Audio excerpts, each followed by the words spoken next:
Vamos ler a palavra de Deus no Salmo 11, Salmo de número 11, Salmo 11. Mas vamos orar antes, as inquietações, as preocupações, corações cansados, enfim, os espinhos que o mundo coloca e machucam a alma podem nos impedir no crescimento da palavra, em frutificarmos. Vamos entregar o nosso coração em oração ao Senhor, nesse momento, lançando sobre Ele as nossas ansiedades. Senhor Deus, em nome de Jesus, cuida de cada um de nós aqui. E o Senhor conhece muito mais do que o semblante. O Senhor conhece o coração. E queremos nos entregar em confiança ao Senhor, em ler a palavra que é Tua palavra, que é única e singular. Então, que não haja impedimento em nós mesmos para que haja crescimento, mas que ela flua, encontre espaço especial em nosso coração. Livra-nos dos espinhos que tentam impedir o frutificar da palavra em nossa vida. Oramos pedindo, em nome de Cristo Jesus. Amém. Salmo 11. Atentos à leitura desse salmo. Eu me refugio no Senhor. Como, pois, me dizes, foge para o monte como um pássaro? Pois os ímpios armam o arco e põem a flecha na corda para atirar de surpresa contra os retos de coração. Quando os fundamentos são destruídos, que pode fazer o justo? O Senhor está no seu santo templo, o trono do Senhor está nos céus. Seus olhos estão atentos e as suas pálpebras examinam os filhos dos homens. O Senhor prova o justo e o ímpio e odeia o que ama a violência. Ele fará chover brasas de fogo e enxofre sobre os ímpios. A parte que lhes cabe será o vento abrasador, porque o Senhor é justo, Ele ama a justiça, os que são retos verão o seu rosto. De quem é esse salmo? Está aí na sua Bíblia, salmo de Davi. E logo no verso 1, há uma palavra aí que nos chama a atenção. Nós temos o verbo aí, fugir. Foge para os montes como um pássaro. A igreja, conhecendo um pouco a história de Davi, talvez os irmãos vão se recordar, sabemos que ele foi algumas vezes forçado a fugir. Mesmo sendo um rei ungido por Deus. É interessante que a palavra mostra que, mesmo sendo ungido por Deus, ele não ficou imune, não ficou com uma redoma ou super protegido de Deus em relação ao ódio, por exemplo, ou às injustiças que estavam à sua volta. Inclusive, alguns sugerem, mas irmãos, são teólogos, tá? São pessoas que estudam, enfim, estudiosos. Alguns sugerem que esse salmo foi escrito quando ele estava sendo perseguido por Saul. Naquela história que nós já conhecemos de 1 Samuel 18 até o capítulo 31. Ou mesmo durante a época de rebelião do rei Absalão, que também ele fugiu. E de fato, naquelas duas situações, a fuga aconteceu. E dentro daquelas circunstâncias, ele fugiu reconhecendo que o próprio Deus estava no controle de tudo. Mas parece que aqui, isso na minha leitura, nos meus estudos, parece que aqui nós temos uma outra situação. Eu creio que nós não podemos aplicar esse salmo, essa história do rei Saul e Absalão, nos meus estudos. Sabe por quê? Porque logo no começo, o que nós lemos aí? Ele se refugia em quem? No Senhor. Algumas versões trazem, eu me refugio no Senhor. Tem tradução que tem a seguinte frase, no Senhor eu confio. Alguém tem essa tradução? No Senhor eu confio. Ou eu me abrigo em Javé. Em Deus, Deus é o meu abrigo. Gosto bastante dessa tradução. Refúgio no sentido de abrigo. Naquele em quem eu posso encontrar descanso, conforto e segurança. Essa é a ideia da primeira linha que nós temos aqui. Então, o conceito que nós temos da palavra aqui trabalhando no texto, quando a ameaça chega, o Senhor é o meu abrigo. Igreja, essa é a tônica, essa primeira linha nos conduz para todas as outras. Quando a ameaça aparece, o Senhor é o meu abrigo. E falando em ameaça, em refúgio, tem uma palavra que está no texto, no conteúdo, mas não aparece aqui, não aparece a palavrinha de 4 letras. O que está por trás de tudo isso? Alguém sugere que palavra que nós temos aqui escondidinha? Alguém quer arriscar? 4 letrinhas. Refúgio, abrigo, ameaça. Isso invoca o quê? Medo. Quem falou sem medo aqui? Quem falou? Foi Cláudio? Foi assim que disse? Isso. Ela falou sem medo. Ela foi medo, né? Mas essa é a palavra correta. Medo. Está no conteúdo, mas não aparece no texto. Os irmãos notem no primeiro versículo uma outra frase aí. Como, pois, me dizeis? Está assim, não está? Sabe quem eram esses? Provavelmente os conselheiros de Davi. Sim, Davi tinha conselheiros, pessoas que ajudavam ele a tomar decisões. Então eles se reuniram em alguma circunstância, alguma situação, e dizendo: Davi foge para o monte como um pássaro. Então ele não está concordando com isso. Sabe por quê? Porque ele diz: o meu refúgio está no Senhor. Igreja, parece para nós que por alguns momentos a fé de Davi está sendo confrontada com o medo dos seus conselheiros. Eu acho que nós conseguimos enxergar isso no primeiro versículo. A fé que Davi tinha no Senhor está sendo confrontada pelo conselho daqueles que estavam próximos a ele. E aí, igreja, nós temos 2 olhares. Nós podemos pensar da seguinte forma: os conselheiros de Davi tinham medo, porque conseguiam olhar somente para as circunstâncias, só o que estava próximo. Aliás, os irmãos lembram lá em Mateus 8, aquela tempestade que os discípulos passaram com Jesus dentro do barco? Jesus estava com eles dentro do barco, mas estava o quê? Dormindo. E veio grande vento. Aliás, lá o texto chama de grande tempestade, não só uma tempestade, grande tempestade, a ponto de acharem que iriam morrer. O que Jesus ensina, o que a palavra ensina lá em Mateus 8? O medo toma conta quando olhamos para a circunstância. Por isso que Jesus fala: homens de pequena fé. Ele estava no barco, ele acalmou a tempestade. Onde nós temos colocado os nossos olhos? Vai ser determinante para o medo aumentar ou encontrar refúgio no Senhor. Esse é um olhar. Os conselheiros de Davi tinham medo porque eles estavam apegados às circunstâncias.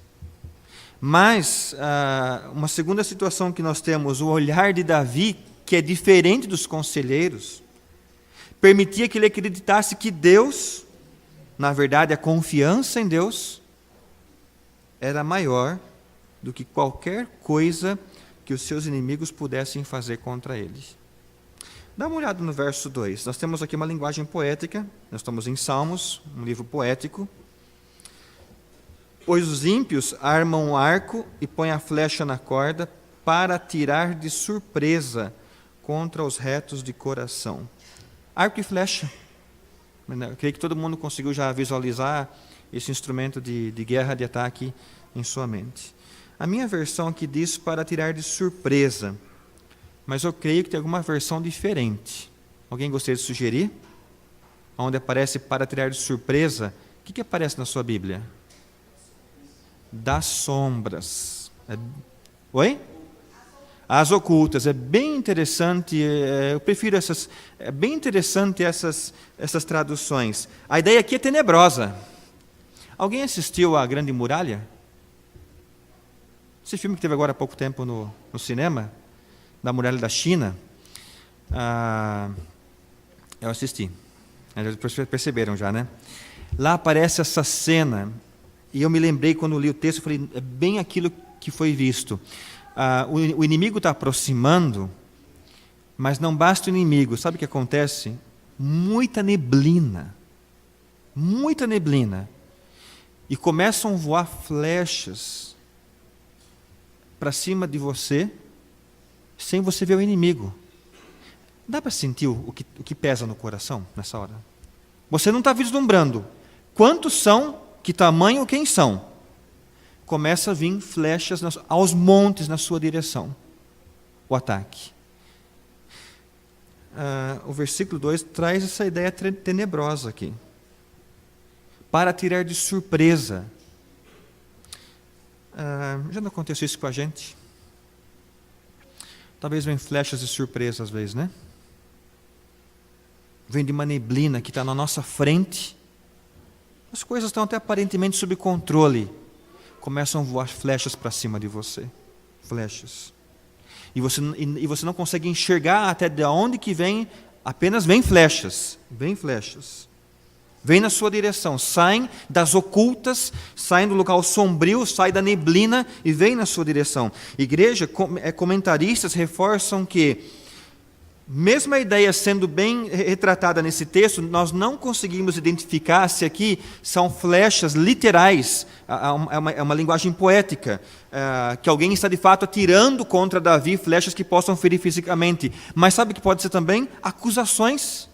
Estão chegando acusações contra Davi, são lançadas contra ele, de qualquer forma ele está sendo alvo. Será que você já imaginou sobre isso?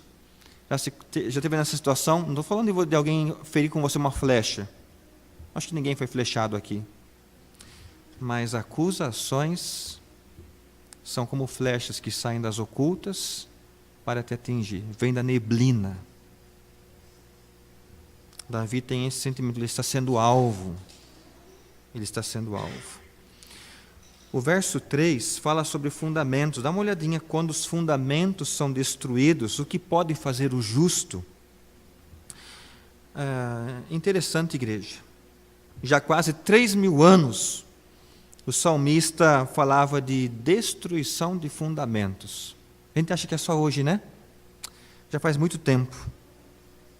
E hoje ainda isso é um problema. E eu gostaria de relatar, o pastor Luiz Saião, ele relata, rapidamente, alguns fundamentos que são constantemente atacados hoje. Eu li isso num texto dele, achei muito interessante. Primeiro que ele relaciona, ele coloca 4 fundamentos, tem mais, né? Inversão de valores. Chamam mal de bem e o bem de mal. Chamam luz de trevas e trevas de luz. Onde está isso? Lá em Isaías. Isaías 5:20 trata isso. Igreja, é interessante, né? As superpotências mundiais, elas falam de paz, mas gastam mais com a guerra. Falam de paz, mas gastam mais com a guerra. Inversão de valores. Luiz Saião também trabalha que um fundamento que está sendo destruído é a infidelidade. Não só a infidelidade para com Deus, como Tiago 4 trabalha, mas relacionamentos conjugais. Vivemos uma sociedade onde a fidelidade parece ser uma virtude pré-histórica. Você é fiel ainda ao seu marido, à sua esposa, mas como? As pessoas estão se assustando da fidelidade. Se você honra o seu cônjuge, você é estranho. Chegamos nessa proporção. É estranho se você honra o seu cônjuge. Uma quarta estrutura que o Luiz Saião trabalha, um fundamento, corrupção moral. Eu estou falando dessas coisas para a igreja, mas nada é novidade, né? Essa corrupção moral que ela é endêmica, ela é sistêmica, o que significa? É como um fermento que age em todas as esferas das sociedades, igreja, das casas mais simples, até nos palácios, nas mansões, nas universidades, nos tribunais, até nos templos religiosos. Igrejas podem ser mais conhecidas pela mídia, nos seus escândalos, do que pelas virtudes. Conferem isso, lamentavelmente. E o Luiz Saião trabalha um outro fundamento que tem sido abalado, decadência espiritual das igrejas. As igrejas evangélicas, que até algum tempo atrás eram guardiãs dos valores absolutos, lembra? A igreja evangélica era guardiã dos valores absolutos, perderam a sua ética. Ele chama o seguinte, e eu acho isso, para a gente mentalizar, muito importante. Há um abismo entre fé e obras. Há um abismo entre fé e obras. Há um abismo entre doutrina e vida. Há um abismo. Igreja, desses 4 fundamentos, e teríamos talvez outros, essa destruição desses fundamentos pode mexer conosco. Porque olha o que Davi fala. Qual que é a crise dele no verso 3? O que pode fazer o justo? Talvez você já pensou sobre isso. O que eu posso fazer com essas massas que se levantam pregando coisas erradas? Talvez essa pergunta que Davi faça aqui no versículo 3, você já fez na quietude do seu coração. Senhor, o que eu posso fazer? Porque fundamentos estão sendo quebrados, há uma decadência. Igreja, sabe que da forma como esses fundamentos forem quebrados e defendidos, pode até trazer medo, não pode? Você já viu algum videozinho na internet, alguma reportagem? Vamos ser honestos, tá, gente? Tá, irmãos? Porque a primeira vez que você sente, quando você vê aquele vídeo, dá medo. Meu Deus, tanto está chegando, o que é isso? Humanamente falando, a gente olha para aquilo que está sendo anunciado. Aonde estamos chegando? Parece que o medo logo quer aparecer, tomar conta da gente. Aqui, como o próprio Davi estava sendo confrontado, o que poderá fazer o justo? Mas, igreja, para o nosso conforto, nós temos 4 razões aqui no texto de hoje para triunfar sobre o medo. 4 razões. Vamos fortalecer a nossa fé nessas razões que a palavra oferece? Verso 4. O Senhor está no seu santo templo. O trono do Senhor está nos céus, seus olhos estão atentos e as suas pálpebras examinam os filhos dos homens. Não, Deus não tem olhos, não há uma figura. Aqui nós temos um antropomorfismo, uma ideia. O texto poeticamente está dizendo, Deus está atento a todas as coisas. Ele é absoluto. Nós encontramos essa referência lá em Abacuque 2:20. O Senhor está no seu santo templo, cale-se diante dele toda a terra. Lá em Abacuque, os irmãos conhecem a história, parece que lá o profeta estava se sentindo sozinho. E esse sozinho não é somente no sentido de abandonado ou de pessoas ao lado dele, não é isso. Mas alguém que precisa resolver todas as coisas. Eu tenho que resolver todas as coisas. E lá nós temos um contexto de violência. Ele acha que Deus está dormindo, ou está longe, ou está silencioso, ou nem existe mais. Há uma crise no profeta ali no livro de Abacuque. Sabe, igreja, essa reflexão é importante. Pior do que pensar em estar sozinho, aliás, alguns talvez não se incomodam com isso, mas pior do que pensar em estar sozinho é entender que você pode resolver todas as coisas. Tudo está nas minhas mãos, justiça própria. Essa frase que aparece, o Senhor está no seu santo templo,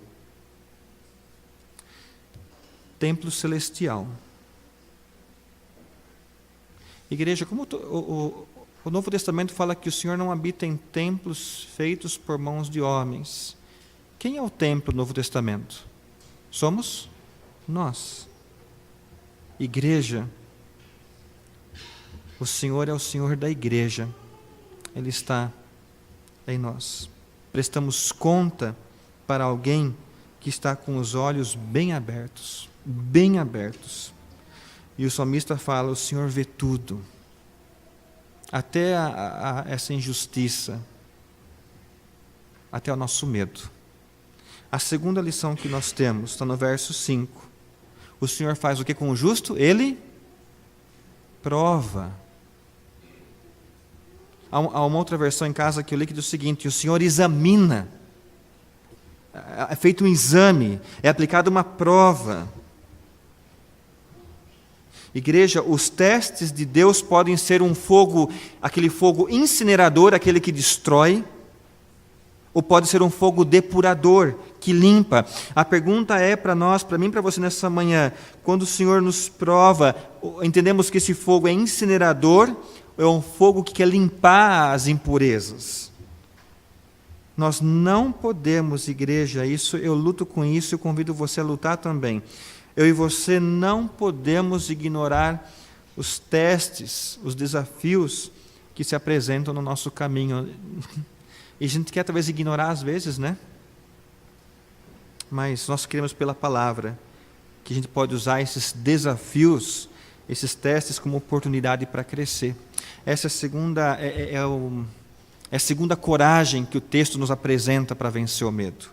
O Senhor se importa a ponto de provar, de nos enviar um fogo que depura, que limpa as impurezas. A terceira base de sustentação de Davi, que ele fala, eu me refugio no Senhor, se encontra onde? No verso 6. Ele fará chover brasas de fogo e enxofre sobre quem? Sobre os ímpios. Ímpio é o contrário de piedoso. O piedoso é aquele que tem devoção, aquele que se preocupa espiritualmente. O ímpio é aquele do tanto faz, não está preocupado com o que está acontecendo, não se importa com as coisas de Deus. O verso 6 traz que ideia para mim e para você? Quando aparece assim, fará chover brasas de fogo e enxofre. Para onde essas expressões, aliás, os irmãos conseguiram lembrar de uma outra história bíblica, para onde essas expressões nos levam? Para, eu ouvi algumas... Sodoma e Gomorra. Essas frases nos levam para o juízo sobre Sodoma e Gomorra. Aliás, esse juízo de Deus também é bem declarado lá no livro do profeta Abacuque. E por último, no verso 4, o que encoraja Davi buscar refúgio no Senhor? O que vence o medo? Está no verso 7. Porque o Senhor é justo, Ele ama a justiça, os que são retos verão o seu rosto. A igreja, Deus não falha em seus propósitos. Ele não só é um juiz, mas é um juiz justo. Mesmo quando aos nossos olhos o medo parece assumir o lugar, ou o medo aparece à nossa frente, ainda assim o Senhor é justo. Não se questiona a justiça de Deus. A humana sim, mas não a do Senhor. Quando os conselheiros chegam para Davi e falam, Davi, como um pássaro, foge para o monte. O versículo 1 diz, eu me refugio no Senhor. Eles não entendem. Como assim? Corre! Acusações estão chegando perante você como flechas que saem do escuro, como flechas que saem na neblina. Há uma perseguição.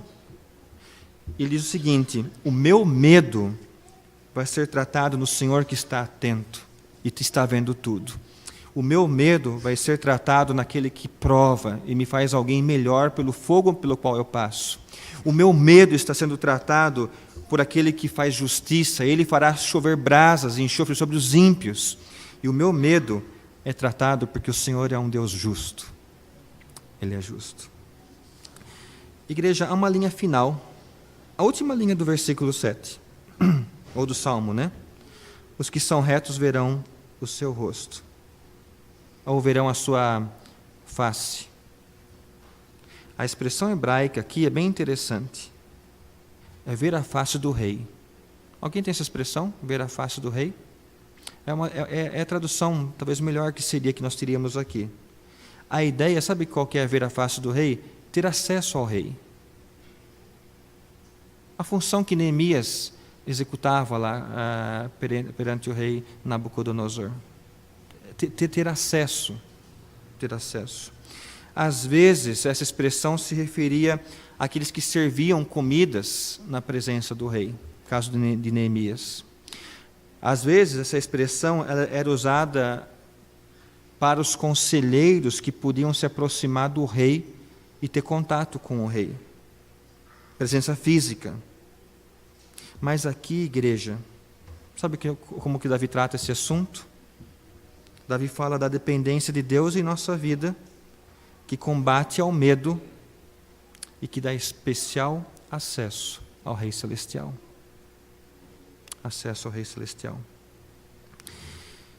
Igreja, nós confiamos no Rei dos Reis e Senhor dos Senhores. Confiamos em Cristo e no amor de Deus por cada um de nós, enviando o seu Filho como Cordeiro para morrer na cruz. O medo também tenta nos cercar. Atenta. Como foi com Davi. Como o medo tenta nos cercar. E o medo também, muitas vezes, procura criar distrações em nós. Olhar para as circunstâncias, talvez como os discípulos fizeram naquele barco em meio à tempestade. Olhando só a circunstância. Talvez a gente ouça, quando tem algum projeto, alguma ideia, mesmo que seja de evangelizar um colega, ou até um colega de trabalho, um colega de escola, fuja. Não faça isso. Alguém outro vai fazer. Sabe, essa palavra fuja pode aparecer para a gente de tantas formas. Eu quero crescer na fé cristã. Fuja. Olha o que o seu professor da faculdade está falando. Fuja. Eu estou com ideia de falar de Cristo para alguém. Fuja. Talvez esses conselheiros que olham para o medo, talvez o nosso próprio coração, venha sugerir para a gente como um pássaro fugir para o monte. Igreja, o Salmo 11 fala de 2 comportamentos. O primeiro deles ensina que a segurança pode ser encontrada na confiança e no cuidado protetor de Deus. Está no verso 1. O segundo comportamento é que você pode seguir o conselho dos conselheiros e se esconder ou fugir. Eu creio que eu e você podemos escolher a primeira opção. Eu me refugio no Senhor. Vamos falar juntos? Eu me refugio no Senhor. Cristo, igreja, não apenas reina do céu, ou a partir do céu, também reina na terra. Ele está no seu santo templo, ele está na igreja. Mesmo que a cultura destrua os fundamentos da sociedade, o povo de Deus está seguro. A história não é uma nave espacial sem rumo, perdida no espaço. Deus está no controle de todas as coisas. Enquanto pessoas estão dizendo, fuja das responsabilidades, Davi diz o seguinte: o trono do meu Deus jamais será abalado.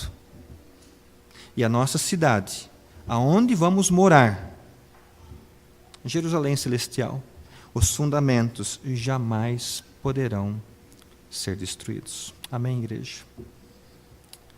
A cidade celestial é o local onde os fundamentos do Senhor jamais serão destruídos. Que o Senhor cuide dos nossos medos, tirando os olhos das circunstâncias e colocando os olhos naquele que está atento, colocando os olhos naquele que prova para nos fazer pessoas melhores para a glória dele, colocando os olhos naquele que julga, ele é o justo juiz, e que cuida das nossas ansiedades. Por quê? Porque o nosso refúgio está no Senhor. Feche os seus olhos, vamos orar, vamos nos colocar em oração perante o Senhor, colocando os nossos medos na presença dele. Senhor Deus, o Senhor conhece tão bem ou perfeitamente bem as nossas ansiedades e medos. E medos que enfraquecem nossa dependência do Senhor, a nossa fé, e nos trazem distrações que fazem mal à nossa alma. Que nosso pensamento seja disciplinado a pensar, eu me refugio no Senhor. O Senhor é meu abrigo. Sensibiliza, Deus, a mim e aos irmãos aqui, a levantarmos os olhos para o Rei dos Reis, para Cristo, Senhor dos Senhores, e saber que Ele recebe o nosso fardo, o nosso cansaço, as nossas limitações. Então, ó Deus, desperta a mim, a cada irmão aqui, a depositar aos pés da cruz, para contemplarmos a promessa de que veremos a face do Senhor. Que dia glorioso! O Rei Celestial, juntos, vivendo em alegria plena com o Senhor, ó Deus. Perdoa-nos tantas vezes quando permitimos que o medo ou outras circunstâncias assumam o controle. Perdoa-nos, ó Deus. sensibiliza-nos a, como Davi, a entender e nos entregar no abrigo que é o Senhor. Oramos, pedindo, mas também já agradecidos, em nome do nosso Senhor Jesus. Amém.